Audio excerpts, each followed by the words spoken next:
These are the antidote to isolating sports headphones. Let's check them out.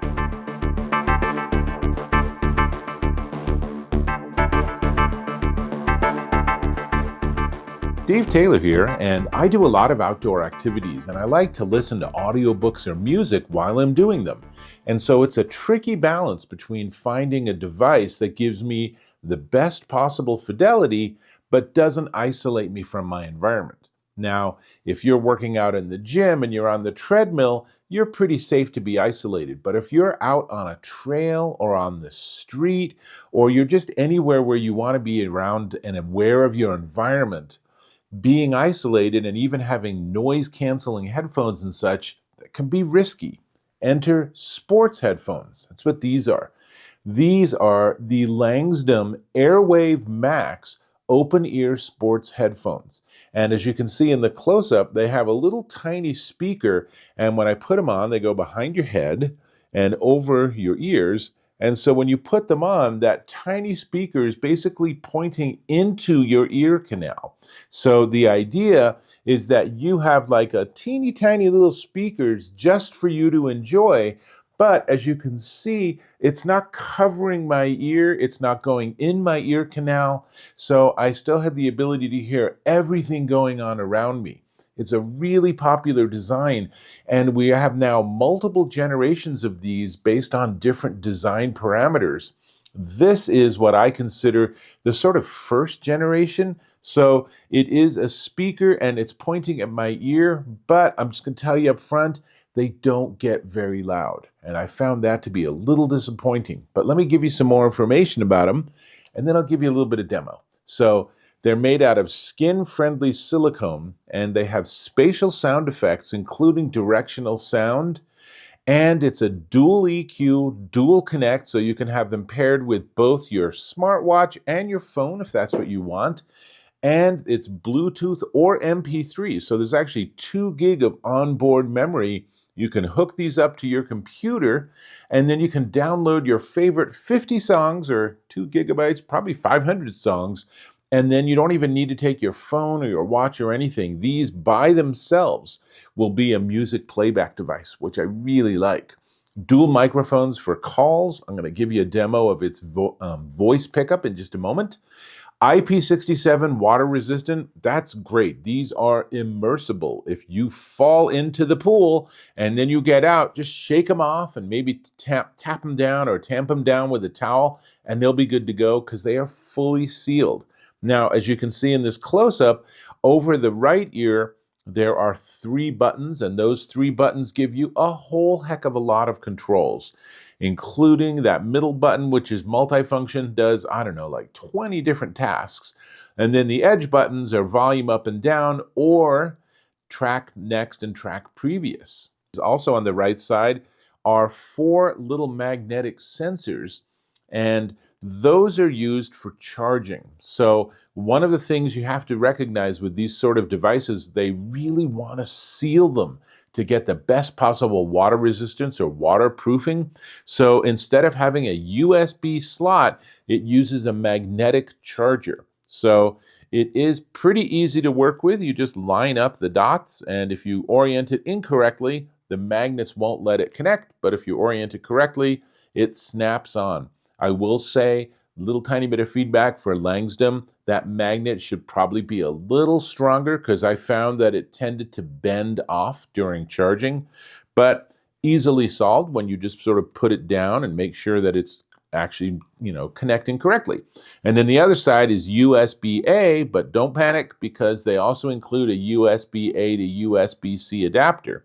So plug this into any charging device and it'll charge up the headphones, but plug it into a computer and you can then mount this as a hard drive and put music onto that 2 gigabyte MP3 partition. So really sort of pros and cons. I really like that it's fully water resistant, but there is a downside with these sort of specialized cables, which is if you lose the cable, then it's basically impossible to charge this thing. So you really want to make sure that you know exactly where this is and keep track of it. It's important.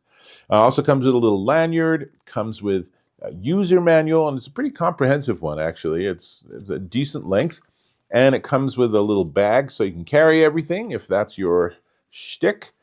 But mostly, it's obviously about the headphones themselves. And here's something very impressive: Bluetooth 6.0, one of the first devices I've seen that's on the new Bluetooth standard. What's the benefit of that? Better connectivity and much more reliable connectivity. So you shouldn't have any dropout. Now, of course, if you're using them with the onboard MP3 music, then hey, who cares? It could be Bluetooth 1.0 for all you care. But having it be Bluetooth 6 does mean that if you pair it with a phone, as I have done, then it does work really well. Why would you pair it with a phone? Because it also has a dedicated app. One more data point: 17 hours of battery life. Now, with all that said, let me put these on and let you hear what the voice sounds like, and then I will talk about the sound. So give me a second to get this set up. Now what you're hearing is my voice is picked up by the Langsdom AirWave Max open ear sports headphones. And you can hear it's doing a pretty decent job when you consider that the microphones are way up here, and obviously my voice is projecting this way. So it's certainly functional enough for a quick phone call while you're out and about, maybe gardening or doing a run or on a bike ride or something. So, I think this is one piece and probably the only thing I can really demo other than the app. So let me switch microphones back and let's have a quick look at that app too. Here we are in the Langsdom app, and there's not a huge amount that it does for you, but that's okay. So I'm going to tap on the actual AirWave Max, and it will connect to my sports headphones. And you can see it's at 100% battery, which is good to know. And then here are the other settings. I can tap on button settings, and I can change some of the behaviors on the different volume keys and the multifunction key, but I'm not very likely to do that. I'm much more likely to go and play with the EQ. And so I have it set to jazz. Let's go to default. And in fact, one of its weaknesses is, let's say I do custom one, and then I should be able to slide things around, is as with so many of these sort of devices, there's not a lot of bass going on. So I'm going to say, no, that's a reset. All right, let's try it again. I'm trying to just give it a little more bass. So now I have my custom EQ settings, and I can go into Discover, which gives you some different software and options from the company. I can go into my profile, which most importantly offers an over-the-air upgrade option, and you can check to see if there's an app upgrade.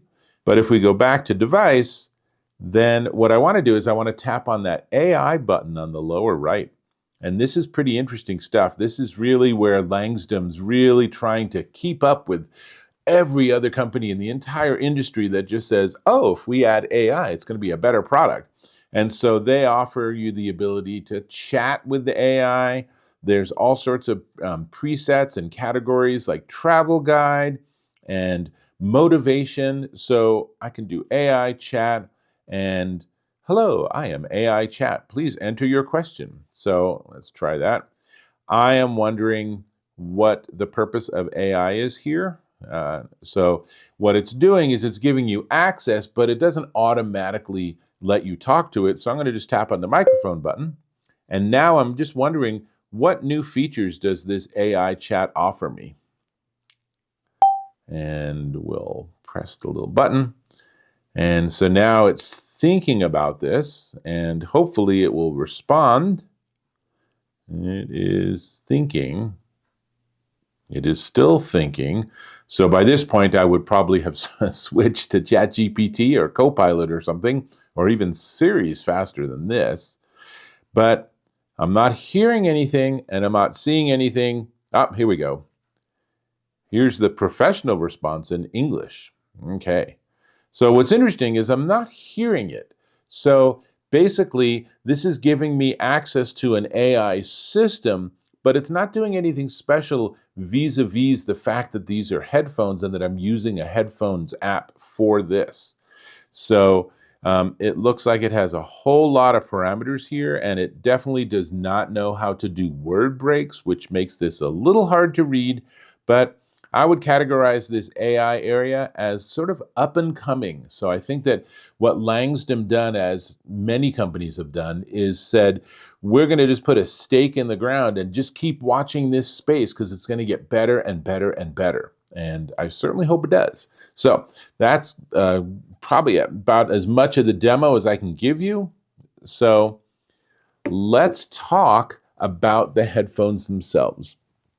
And I will say, I love the design. I think it's really cool. I like this whole concept of open ear headphones. And, they're very attractive. This is what they call the light cloud pink, which is a very attractive combination of sort of a light pink of the silicone and gray, and then a different color of pink of the metal around the little tiny speakers. However, it doesn't get very loud, and it doesn't have much in the way of mid-range or bass. Even with me adjusting that EQ profile, I can guarantee if I go and listen to some music, what I'm going to hear is all of the high range and nothing else. And for a podcast, for an audiobook, that's fine. But then of course we get into the issue of it just not being really loud. And not to say something a bit silly, but in a louder environment, you can't hear these. So if you're going to go run on a country road, you're good. But if you're going for a walk down a city street or something, that every time a vehicle passes or some people passes, they're talking or something, you're going to hear them, and that's going to absolutely drown this out. And I have tried it on maximum volume on my phone and maximum volume on the headphones, and they're still just not super loud. In a quieter environment, they actually work very nicely, though again, you still have the issue of them not having that low range. But, look how big that speaker is. It's really hard for them to reproduce bass with the style of design that they have. So that's sort of the pros and cons. I think that they have all the technologies they need in this device. I like the packaging. I think it's all very well and elegantly designed. Bluetooth 6 is actually really cool, but you really need to think about what environment you're going to use these in. If you're going to be in an even medium noisy environment, then I think you're going to be disappointed with these. But if you're going to be in a quieter environment, like your own personal gym, then these could be ideal where you can enjoy whatever it is you want to listen to and be fully aware of everything going on around you. And to be honest, if I'm on a bike ride on busy streets, I might rather trade off not hearing my audio perfectly, in return for which I can be aware of all the vehicles coming up behind me and make sure that I'm over on the bike lane and safe and don't have any issues. So I just want to be really candid here, is that in some environments, these are going to work really well. And in other environments, I think you might find them a little bit disappointing.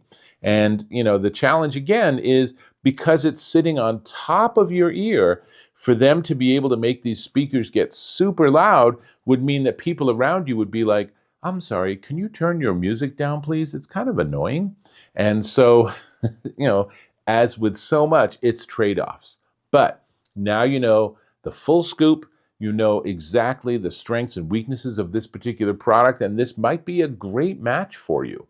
I will say it comes in 3 really cool colors, in avocado green, which is the one I wish they would have sent me. It's just this bright green, really attractive. And this is light cloud pink, and they also have a nice charcoal gray, which is a mix of gray and black. So it's definitely one worth checking out, especially if you're outdoor and you're big into the exercise space or gardening or something similar. Now, I do want to talk price. Before we get there, I want to invite you to subscribe to my channel. Click or tap on that subscribe button. Hit that bell icon for notifications of my new content. And if you found this of value, give me a thumbs up. Obviously, I am very candid in my reviews. I will tell you what works well, and I'll also tell you what doesn't work so well. So you can count on that, and you can always leave comments if you have additional questions. Cool. Now, this is the Langsdom AirWave Max open ear sports headphones, and they come in green or pink or gray in standard or XL size. I would say unless you have a very petite head, go for the XL or extra large, and they are $99.99 at Amazon.com. So Definitely ones worth checking out. Know their strengths, know their weaknesses. And with that, I think I'm going to go back to my audiobook. So I'll have to catch you in my next video.